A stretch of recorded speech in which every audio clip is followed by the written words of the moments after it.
စီအစဉ်လေးကနေကြိုဆိုလိုက်ပါတယ်ရှင်။ဒီ podcast အစီအစဉ်လေးမှာပေါ့နော်ကျမတို့ Fortista Network ကနေပြီးတော့တင်သွင်းရောင်းချနေတဲ့စီးရုံစည်းကမ်းသုံးဆက်တွေအခြားသောဝန်ဆောင်မှုတွေနဲ့ပတ်သက်ပြီးတော့ public အနေနဲ့သိထားမယ်ဆိုလို့ရှိရင်အကျိုးရှိစေမယ့် topic လေးတွေကျန်းမာရေးဆိုင်ရာအကျိုးရှိစေမယ့်အကြောင်းအရာလေးတွေကို knowledge sharing အနေနဲ့အသက်စဉ်မျှဝေပေးသွားမှာဖြစ်ပါတယ်ရှင်။ဒီနေ့ episode လေးကတော့ပေါ့နော်ပထမဆုံးအပိုင်းလေးဖြစ်တဲ့အတွက်လူတိုင်းနဲ့ပို့ပြီးတော့အဆင်ပြေစေမယ်ပို့ပြီးလည်းသိထားတဲ့ obstructive sleep apnea OSC ဆိုတဲ့ယောဂလေးနဲ့ပတ်သက်တဲ့အကြောင်းအရာလေးကိုရွေးချယ်ထားပါတယ်ရှင်။ဒီအကြောင်းအရာလေးကိုပေါ့နော်ကျမနဲ့အတူတူညီမလေးတယောက်ကနေပြီးတော့ဆွေးနွေးပြပြပေးသွားမှာဖြစ်ပါတယ်ရှင်။မင်္ဂလာပါရှင်ညီမရေ။ဟုတ်ကဲ့မင်္ဂလာပါရှင်။ Head Matter by Fortista Podcast အစီအစဉ်လေးကိုနားဆင်နေကြတဲ့သူများအားလုံးပဲမင်္ဂလာပါရှင်။ညီမကတော့ဒီနေ့မှာ OSC ယောဂနဲ့ပတ်သက်တဲ့အကြောင်းအရာလေးတွေကိုဆွေးနွေးဝေမျှပေးသွားမှာပဲဖြစ်ပါတယ်ရှင်။ဆိုရင်ပေါ့နော်အမတို့ဒီနေ့ပြောမယ့် OSC ယောဂဆိုတာနဲ့ပတ်သက်ပြီးတော့ပေါ့နော် OSC ဆိုတာဘယ်လိုယောဂမျိုးလဲဆိုတာလေးကိုအရင်ဆုံးပြပြပေးပါအောင်ရှင်ညီမ။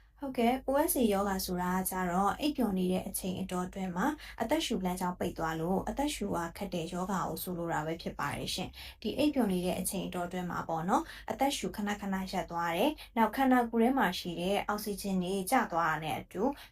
နှလုံးနဲ့အုံနောက်ကိုတဖြည်းဖြည်းချင်းထိခိုက်လာစေနိုင်တဲ့ယောဂတစ်ခုပဲဖြစ်ပါတယ်ရှင်ဟုတ်ကဲ့ရှင်ညီမဒါဆိုလို့ရှင်ပေါ့နော်ဒီ OSC ယောဂရှိနေကြအောင်ကြတော့ဘလို့ယောဂလက္ခဏာလေးတွေနဲ့သိနိုင်မလဲရှင်ညီမဟုတ်ကဲ့ OSC ယောဂကိုဖြစ်စေတဲ့ယောဂလက္ခဏာတွေကကြတော့အိပ်ပျော်နေတဲ့အချိန်တော်တွင်မှာအတန်ကျဲလောင်စွာဟောက်တာတွေနောက်အာကောင်ခြောက်တာတွေနောက်ခြေထောက်တွေဖောရောင်တက်တာတွေဒါအပြင်အိပ်ပျော်နေတဲ့အချိန်မှာပေါ့နော်အသက်ရှူချက်ပြီးတော့အိပ်နေတဲ့အချိန်တော်တွင်မှာလည်းအသက်ရှူရက်သွားတတ်တာမျိုးတွေပဲဖြစ်ပါတယ်ရှင်ဒီလိုမျိုးညဘက်တွေမှာပေါ့နော်အိပ်ပျော်နေတဲ့အချိန်တွေမှာကောင်းကောင်းအေးနိုးရတဲ့အတွက်မနက်ခင်အိပ်ရာနိုးလာတဲ့အချိန်တွေမှာဆိုလို့ရှိရင်ဒါခေါင်းကိုက်မယ်ခေါင်းအုံမယ်ပြီးရင်နေ့ဘက်အလုပ်လုပ်နေတဲ့အချိန်တွေမှာဆိုလို့ရှိရင်ဒါအိမ်ငိုက်လွယ်နေမယ်ဒါအပြင်အာရင်ကုန်ခန်းပြီးတော့ပင်မနွမ်းနေမယ်ပေါ့နော်ဒီအပြင်မှာအာယုံဆူဆိုင်မှုအားတွေကျဆင်းလာတဲ့အတွက်စိတ်တူဒေါသထွက်လွယ်ရတဲ့ဟာတွေလည်းဖြစ်နိုင်ပါတယ်ရှင်ဒီလိုမျိုးတွေဖြစ်လာပြီဆိုလို့ရှိရင်ကိုပုံမှန်လုပ်နေကြနေ့စဉ်လုပ်ငန်းဆောင်တာတွေပေါ့နော်ဒီလိုအချိန်တွေမှာထိခိုက်လာနိုင်မယ်ဒါအပြင်အလုပ်လုပ်နေတဲ့အချိန်တော်တွင်မှာအိပ်ပျော်သွားတာတွေလည်းဖြစ်နိုင်တယ်ပေါ့နော်ဟုတ်ကဲ့ပါရှင်ညီမ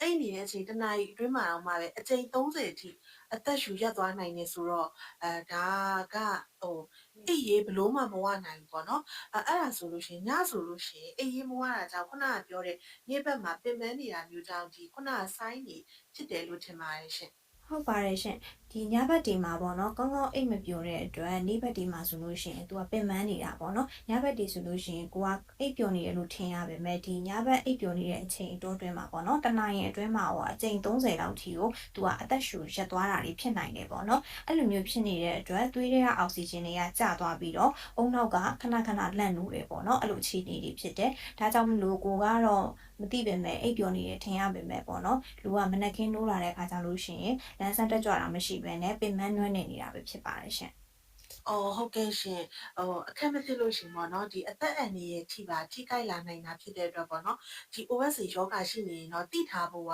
တကယ်ကိုရေးချီရပေါ့နော်ဟုတ်ပါတယ်ရှင်ဒါမှအဲ့ဒါတွေမဖြစ်အောင်ဂရုစိုက်ပေးနိုင်မယ်ကြိုတင်ကာကွယ်နိုင်မယ်ပေါ့နော်ဟုတ်နောက်ထပ်မေးချင်တာတစ်ခုကကြတော့လေဘလို့လူမျိုးတွေဆိုလို့ရှိရင် OSC ဖြစ်နိုင်ခြေပိုများလဲရှင်ညီမလေးဟုတ်ရေဘူးကအဖြစ်ဆိုလို့ရှိရင်ပေါ့နော်အဝလွန်တဲ့သူတွေနောက်သွေးတိုးယောဂရှိတဲ့သူတွေစီးချိုယောဂရှိတဲ့သူတွေဒီလူတွေမှာတော့အဖြစ်များတယ်ပေါ့နော်နောက်ခန္ဓာကိုယ်ရဆိုလို့ရှိရင်လည်းဒါမေးရိုးတူတဲ့သူတွေလေဘင်းတူတဲ့သူတွေအာသီးချီတက်တဲ့သူတွေမှာလည်းအဖြစ်များပါတယ်ရှင်အဲ့ဒါအပြင်မှာနှလုံးယောဂခံစားနေရတဲ့သူတွေညဘက်တွေအိတ်မပြောတာကြောင့်ပေါ့နော်ဒီအိတ်ဆေးတွေကိုရေရှည်ဆွဲတောက်နေရတဲ့သူတွေမှာဆိုလို့ရှိရင်ဒီယောဂအဖြစ်များပါတယ်ရှင်ဟုတ်ကဲ့ရှင်ညီမလေးတကယ်လို့ပေါ့နော်ဒီယောဂလက္ခဏာတွေက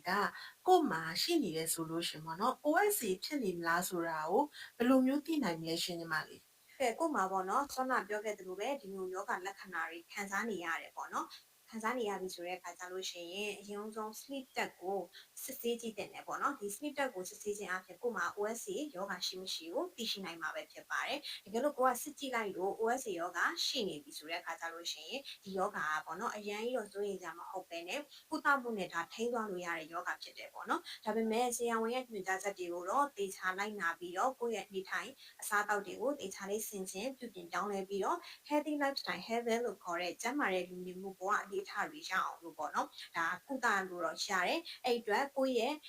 ဒီကျန်းမာရေးအတွက်ကိုပေါ့နော်ယောဂအခြေအနေတွေတိုးတက်လာအောင်ပိုပြီးကျန်းမာလာအောင်စူးစမ်းပြီးတော့နေထိုင်လို့ရတယ်ဆိုတာလေးပါထပ်ပြီးတော့ပြပြပေးချင်ပါတယ်ရှင်ဒီ OSA ယောဂရှိနေတယ်ဆိုတာကိုသိသွားပြီပေါ့နော်သိသွားပြီဆိုလို့ရှိရင်ဒီ OSA ယောဂကိုကုသတဲ့အခါမှာရောဘယ်လိုမျိုးကုသမှုနည်းလမ်းတွေရှိလဲရှင်ညီမလေးအဓိကအဖြစ်ဆိုလို့ရှိရင်တော့ဒါယောဂကိုဖြစ်စေတဲ့အခြေခံအကြောင်းအရာပေါ့နော်အဲ့အရာတွေနဲ့လည်းကုသလို့ရတယ်အဲ့ဒါတွေကဘာတွေလဲဆိုလို့ရှိရင်ခန္ဓာကိုယ်အလေးချိန်များတဲ့သူတွေအဝလွန်တဲ့သူတွေဆိုလို့ရှိရင်ကိုယ့်ရဲ့ခန္ဓာကိုယ်အလေးချိန်တွေကိုလျှော့ချပေးမယ်နောက်ဆက်လက်နဲ့အရက်ကိုတောက်သုံးတဲ့သူတွေဆိုလို့ရှိရင်လည်းအဲ့ဒါတွေကိုအတက်နိုင်ဆုံးရှောင်ကျဉ်ပေးမယ်နောက်ကိုကပေါ့နော်သွေးတိုးယောဂစီးချိုသွေးချိုယောဂတွေကိုခံစားနေရတဲ့သူဆိုလို့ရှိရင်လည်းကိုယ့်ရဲ့သွေးပေါင်ချိန်ကိုပုံမှန်တိုင်းဖြစ်အောင်လို့ထိန်းထားပေးလို့ရတဲ့နည်းလမ်းတွေနဲ့ပေါ့နော်ကုသလို့ရတယ်အဲ့ဒါအပြင်ဟိုမှာခွဲစိတ်ကုသမှုခံယူတာတွေနောက်သွားပတ်ဆိုင်ရာကရိယာတွေတက်ဆင်ပြီးတော့ကုသမှုခံယူတဲ့နည်းလမ်းတွေနဲ့လည်းကုသလို့ရပါတယ်အဲ့ဒါအပြင်ဟိုမှာ continuous positive airway pressure CPAP လို့ခေါ်ရဲပေါ့နော်ဒီနှာခေါင်းမှာကရိယာလေးကိုတက်ဆင်ပြီးတော့အသက်ရှူလမ်းကြောင်းလေးကိုပေါ့နော်လေအလုံးလောက်ရရှိအောင်ပေးတဲ့ကုထုံးလေးတွေနဲ့လည်းကုသလို့ရပါတယ်ရှင်အဲ့ဒါအပြင် radio frequency ablation RFA လို့ခေါ်တဲ့ကိုယ့်ရဲ့ဒီတွဲကြနေတဲ့အာခေါင်ပြော့ကိုပေါ့နော်လျှက်စစ်တဲ့အနေငယ်ပေးပြီးတော့ကုသတဲ့နည်းနဲ့လည်းကုသလို့ရပါတယ်ရှင်ဟုတ်ကဲ့ရှင်ညီမဒါဆိုလို့ရှင်ပေါ့နော်တကယ်လို့ဒီလိုမျိုးကုသတာတွေဒီ treatment တွေအကုန်လုံးပေါ့နော်ပေးတဲ့အပြင်ပေါ့နော်ညီမခုနရှေ့ပိုင်းမှာပြောခဲ့သလိုမျိုးပေါ့နော် healthy lifestyle habit လို့ခေါ်တဲ့ကျန်းမာတဲ့လူနေမှုဘဝအလေးအထတွေလုပ်ပြီးလဲပေါ့နော်ဒ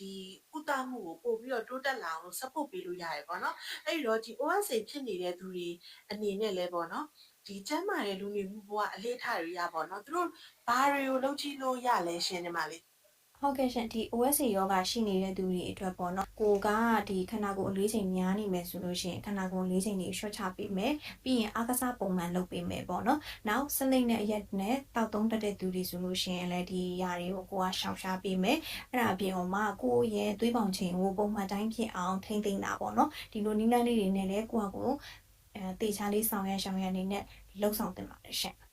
်ဟုတ်ကဲ့ရှင်ညီမလေးဒါဆိုလို့ရှိရင်ပေါ့နော်ဒီ OSC treatment တွေလည်းခံယူမယ်ပြီးတော့ကိုယ့်ရဲ့နေ့တူတူမှာလည်းပေါ့နော်ကိုက healthy lifestyle habit တွေကိုလည်းရအောင်လို့ထိန်းထားမယ်ပေါ့နော်အဲ့ဒါမျိုးဆိုလို့ရှိရင်ဒီယောဂအခြေအနေကတိုးတက်ကောင်းမွန်လာတဲ့အခါမှာပေါ့နော်ဘလို့ရလဒ်မျိုးတွေကိုရရှိနိုင်ရင်ရှင်ညီမလေးဟုတ်ဒီ OSA ယောဂကိုပေါ့နော်တေချာလေးကုသမှုခံယူမယ်ဆိုလို့ရှိရင်ကိုကအရင်ကထပ်ပို့ပြီးတော့အိပ်ပျော်လာမယ်ဒီညဘက်တွေမှာပေါ့နော်ကောင်းကောင်းအိပ်ပျော်လာတဲ့အတွက်နေ့ဘက်တွေဆိုလို့ရှိရင်လည်းပို့ပြီးတော့လန်းဆန်းတက်ကြွနေမယ်ပြီးရင်စိတ်ကြည်နေမယ်ပေါ့နော်အာရုံစူးစိုက်နေစွမ်းတွေလည်းပို့ပြီးတော့တိုးတက်လာမှဖြစ်ပါတယ်ဒါအပြင်နှလုံးနဲ့အုံနောက်ရဲ့လုံးဆောင်မှန်စမ်းတွေကလည်းပုံမူပြီးတော့အားကောင်းလာမှာပဲဖြစ်ပါတယ်ရှင်ဟုတ်ကဲ့ပါရှင်ညီမလေးဒါဆိုလို့ရှင်ပေါ့နော်ဒီနေ့ episode လေးမှာ OSA နဲ့ပတ်သက်ပြီးတော့သိသင့်သိထိုက်တဲ့အခြေခံမှုသုတလေးတွေကိုတော်တော်လေးကိုစုံစုံလင်လင်လေးပြောပြသွားတဲ့အတွက်ကျေးဇူးအများကြီးတင်ပါတယ်ရှင်ညီမလေးဒါဆိုလို့ရှင်ပေါ့နော်ဒီသိသင့်သိထိုက်တာလေးတွေလည်းပြောပြီးပြီဆိုတော့အခုကဒီ episode လေးရဲ့နောက်ဆုံးအပိုင်းကိုရောက်လာပြီပေါ့နော